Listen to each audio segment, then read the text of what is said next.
Someone just said something that cut straight through you. The room is loud. They are waiting for your response. And you open your mouth, and nothing comes out. Not because you ignore the conversation, and for sure, not because you have nothing to say. Inside your skull, 1,000 responses are colliding, tangling, dissolving before they reach your tongue. So you do the only thing your body will let you do. You go quiet. And the person across from you has no idea that your silence is the loudest thing in the room.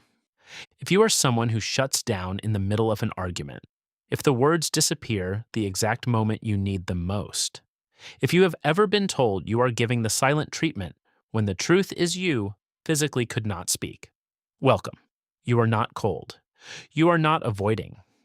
And what happens inside you during that silence is far more intense than anything the other person is imagining. This is about your nervous system. And it is time you understood what it is actually doing. The world has a very clear opinion about people who go quiet during conflict. You are passive aggressive. You are emotionally immature. You are punishing the other person with your silence. The assumption is that communication means speaking, and that anyone who stops talking has chosen to stop engaging. But here is what is actually happening inside your body. Dr. Stephen Porges developed something called polyvagal theory. Basically, it maps 3 levels of how your nervous system responds to threat. The first level is social engagement. You are calm enough to use language to say what you feel. The second level is fight or flight. Your heart races, you argue, you raise your voice, or you leave the room.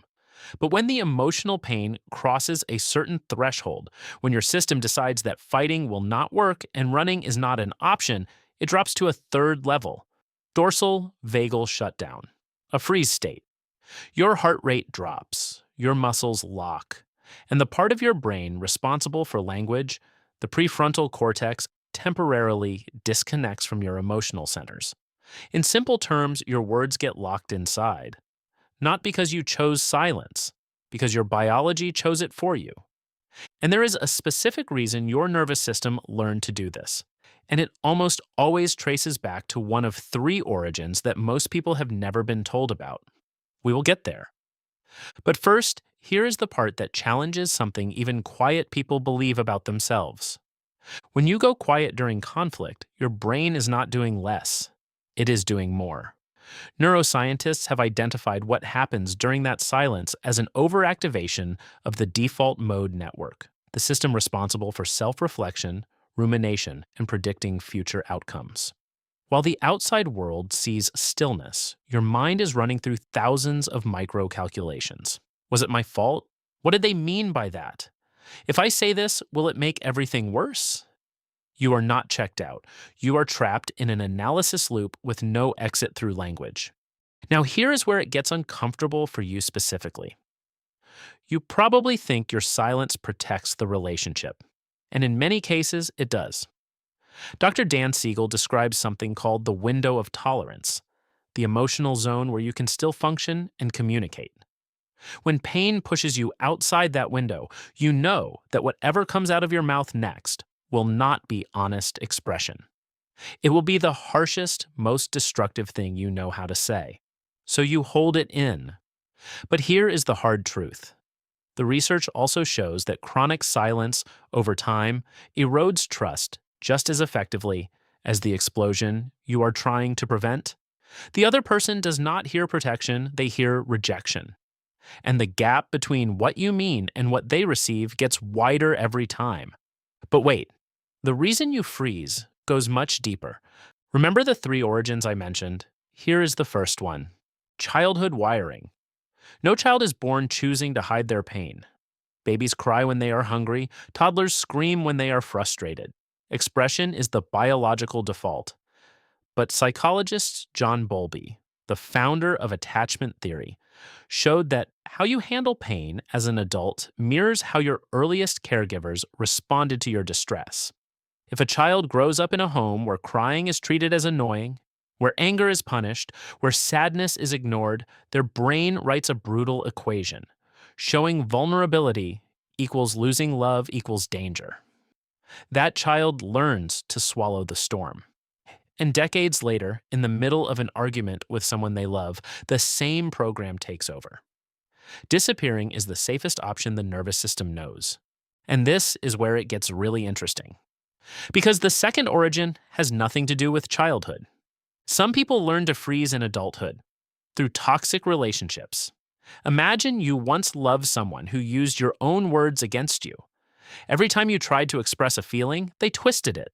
You explain, they dismantle. You cry, they call you manipulative. After enough cycles of that, your nervous system adapts. It shuts down communication entirely. Not because you have nothing to say, because experience taught you that speaking only makes things worse. The silence is not avoidance. It is a scar from a relationship that punished honesty.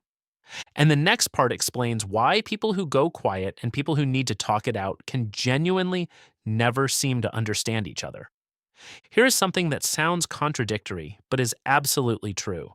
There are two kinds of emotional processors. External processors need to talk through their feelings to understand them. The more they speak, the clearer things become.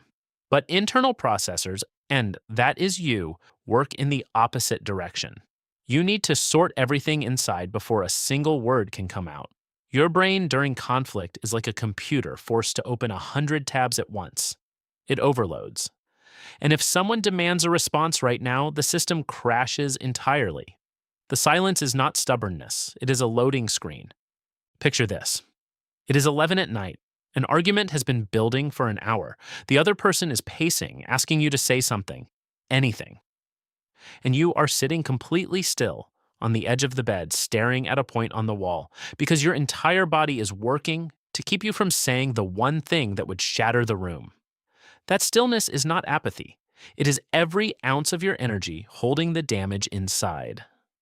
And there is one more layer to this that almost nobody talks about: the invisible cost of going quiet over and over again. So here comes the hard truth. For some people, going quiet is not just a protective response, it becomes a permanent wall. If you never speak, nobody can use your words against you. But nobody can reach you either. And over time, the people who love you stop trying. Not because they stopped caring, because your silence taught them that reaching out leads nowhere. The biggest cracks in relationships often happen without a single raised voice. Trust erodes in the quiet. And that is the part that makes this pattern both your greatest shield and your most dangerous habit. So it is worth asking honestly. Do you go quiet because you need time to process? Or because at some point silence stopped being a pause and became a permanent address? Because one is regulation, the other is isolation dressed up as strength. Here is what I need you to hear. You are not cold. You are not passive-aggressive. You are not punishing anyone with your silence. Whether your quiet comes from a childhood that punished vulnerability, a relationship that weaponized your words, or a nervous system that simply needs more time to find language for what it feels, every version of your silence makes sense.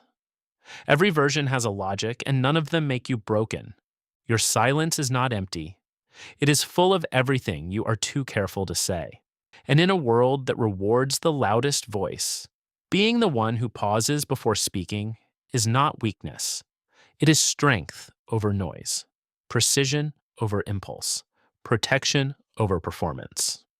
Here is a framework worth saving: the 3-sentence bridge.